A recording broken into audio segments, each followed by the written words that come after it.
মাজত আছে আসাম সুইমিং এছ'চিয়েশ্যনৰ general secretary mister Bhaskar Ranjan Das. তেখেতে অসমৰ সুইমিঙৰ ক্ষেত্ৰত এটা বৃহত্তৰ চেঞ্জ আনিব ট্ৰাই কৰিছে। তেওঁ বিভিন্ন ধৰণৰ আমাৰ যিসকল খেলুৱৈ আছে নতুন নতুন খেলৰ সুইমিঙৰ নতুন নতুন খেলত তেওঁ ইণ্ট্ৰডিউচ কৰি দিছে। ইয়াত অসমৰ বিভিন্ন জেগাবোৰত বিশেষকৈ চুইমিং পুল য'ত হৈছে তাতো বিভিন্ন ধৰণৰ খেলৰ তেওঁ ইণ্ট্ৰডিউচ কৰিছে। লগতে বাকী গ্ৰাম্য এৰিয়াৰ যিবোৰত আছে তেওঁলোকৰ তাতো যিবোৰ সৰু সৰু পুখুৰী আছে সেই পুখুৰীবোৰকে চুইমিং পুল কনভাৰ্ট কৰি পেলাই তেওঁলোকে প্লেয়াৰ ক্ষেত্ৰত আগবাঢ়ি যোৱাৰ ক্ষেত্ৰত তেওঁ এটা অগ্ৰণী ভূমিকা তেওঁ পালন কৰিছে। তেখেতৰ এতিয়া আজি যিখন আমাৰ ইয়াত মাষ্টাৰ্ছ চুইমিং চেম্পিয়নশ্বিপত তেওঁ বিভিন্ন আমাৰ এক্স প্লেয়াৰসকল যিসকলে এজ এ ট্ৰেইনাৰ হিচাপে বা খেলুৱৈ হিচাপে তেওঁলোকে প্ৰেক্টিছ কৰি আছিলে সকলোখিনি আজি আহিছে। তেওঁলোকে মাষ্টাৰ্ছ চুইমিং এছ'চিয়েশ্যনৰ থ্ৰুৱেদি আমাৰ আজি অল আছামৰ পৰা অলমষ্ট 90ৰ ওচৰ পাজৰ আমাৰ খেলুৱৈ ইয়াত পাৰ্টিচিপেট কৰিব আহিছে, বিভিন্ন মহিলা আৰু পুৰুষৰ লৈ পেলাই। আৰু এইটোৱে আমাৰ বিশেষকৈ আমাৰ খেলুৱৈ যিটো চুইমিঙৰ খেলুৱৈসকলক এটা আকৰ্ষণ বৃদ্ধি কৰিছে।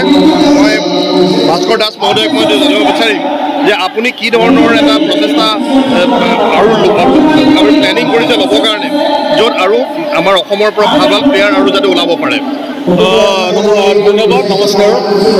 প্ৰথমতে আমি অসম সাঁতোৰ সংস্থাৰ তৰফৰ পৰা অসমত যাতে সাঁতোৰক, মই যিহেতু সাঁতোৰৰ দায়িত্বত আছোঁ, এই সাঁতোৰ ক্ৰীড়াৰ যাতে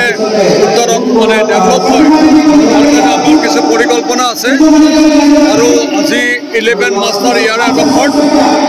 আমি এৱাৰনেছ মানে সাঁতোৰটো যে স্বাস্থ্যৰ বাবে উপযোগী, আমি সৰু ডাঙৰ সকলোতে যে সাঁতোৰত ইনভল্ভ হ'ব লাগে, এটা সুস্থ সবল জীৱন যাপন কৰিবলৈ, এইটো আমাৰ অসম সাঁতোৰ সংস্থাৰ তৰফৰ পৰা এইটো এটা প্ৰয়াস। গতিকে আমি ভাবোঁ যদি গোটেই সামাজিকভাৱে আমি গোটেই কথাখিনি সকলোকে যদি অসমৰ ৰাইজক যদি ইনভল্ভ কৰি ল'ব পাৰোঁ, আমি অসম সাঁতোৰে আৰু এটা নতুন মাত্ৰা পাব বুলি মই বিশ্বাস কৰোঁ। ইতিমধ্যে আপোনালোকে জানে আমি ৰাষ্ট্ৰীয় আন্তঃৰাষ্ট্ৰীয় পৰ্যায়ত অসমৰ খেলুৱৈ সাঁতোৰবিদে সুনাম কঢ়িয়াবলৈ সক্ষম হৈছে। এইটো আৰম্ভণি, গতিকে অলপ বহুত আৰু বাট বাবলৈ আছে। গতিকে সকলো অসমৰ ৰাইজ তথা চৰকাৰে যদি একেলগে আমি লগ লাগি কাম কৰোঁ তেনেহ'লে বেছিদিন নাই আমি মানে অলিম্পিকত আমি কিবা এটা কৰিম। এতিয়া আসাম চুইমিং এছ'চিয়েশ্যনৰ ফালৰ পৰা এটা জাগৰণ এটা সৃষ্টি হৈছে অল আছামত।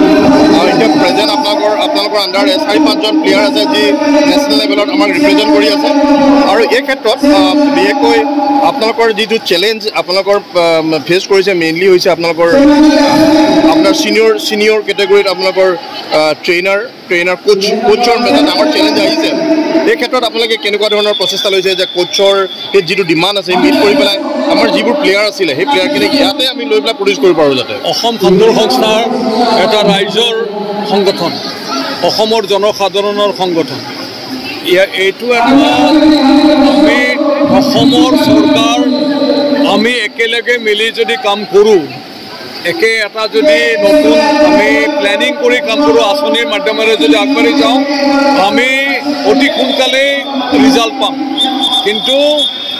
সাঁতোৰটো এনেকুৱা এবিধ খেল, ইনফ্ৰাষ্ট্ৰাকচাৰ লাগিবই, চুইমিং পুল লাগিবই। গতিকে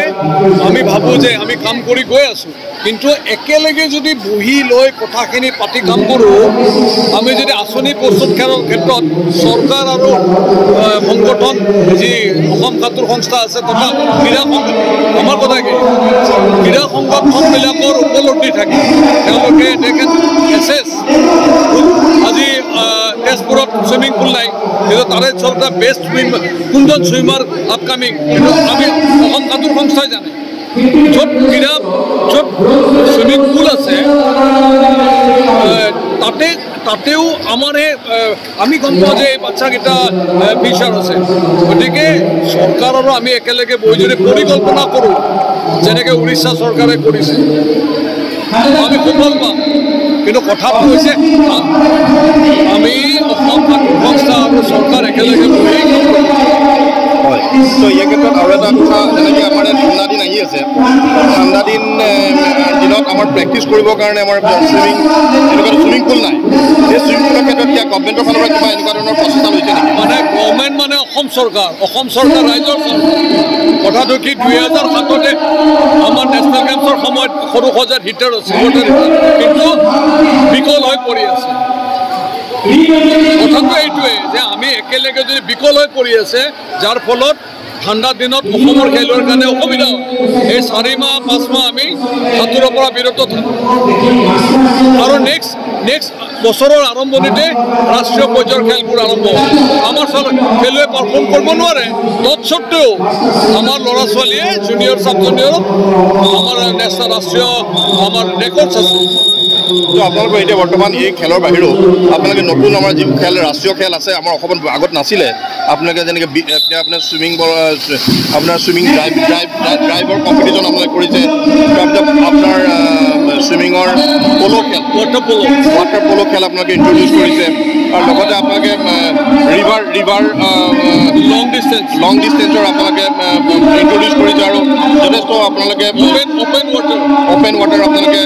কম্পিটিশ্যন পাতিছেও আৰু তাত যথেষ্ট আমাৰ নতুন নিউ কামাৰ্ছ আগবাঢ়ি আহিছে মই ভাবোঁ অসমৰ যিটো আপোনালোকে প্ৰচেষ্টা লৈছে এটা সুন্দৰ পদক্ষেপ অলৰেডি আপোনালোকে লৈয়ে আছে ইয়াৰ থ্ৰুৱেদি আৰু আমাৰ আসাম চুইমিং এছ'চিয়েশ্যনৰ ফালৰ পৰা আৰু আমাৰ ৰাষ্ট্ৰীয় পৰ্যায়ত বা ইণ্টাৰনেশ্যনেল পৰ্যায়ত আৰু প্লেয়াৰ প্ৰডিউচ কৰিব পাৰিব বুলি আশা ৰাখিছোঁ ধন্যবাদ আমি অসম সাঁতোৰ সংস্থাত যিসকল ব্যক্তি ইনভলভ হৈ আছোঁ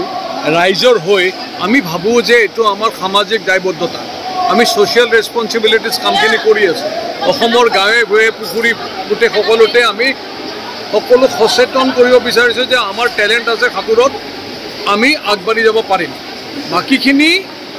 কিন্তু এটা ইনফ্ৰাষ্ট্ৰাকচাৰ অসম সাঁতোৰ সংস্থাৰ কাৰণে তৈয়াৰ কৰি সেইটো মেইনটেইন কৰি খেলুৱৈসকলক সুবিধা দিয়াৰ দায়িত্বটো চৰকাৰ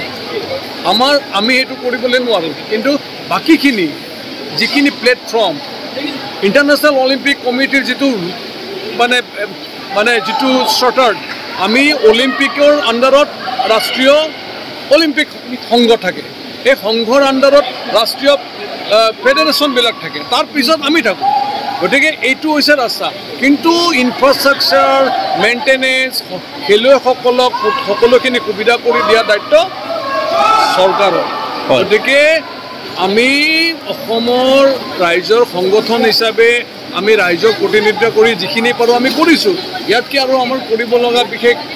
আমি নোৱাৰিম কাৰণ ইয়াতে ফিনেন্সিয়েল আজিকালি স্পৰ্টছটো প্ৰফেশ্যনেল আপুনি মানে ফিনেন্স নোহোৱাকৈ কোনো প্লেয়াৰ আপুনি প্ৰস্তুত কৰি উলিয়াব নোৱাৰিব কাৰণ আমি ইয়াতে ধুমধাম আমি কোচ আনিছোঁ অমুক আনিছোঁ বুলি কোচে বাৰু খেলুৱৈখিনিক টেকনিক্স দিলে চব দিলে ঘৰত গৈ পেলাই প্লেয়াৰটো আজি ইয়াতে 4000 কেলৰি বাৰ্ণ কৰিলে ইনপুট কোনে দিব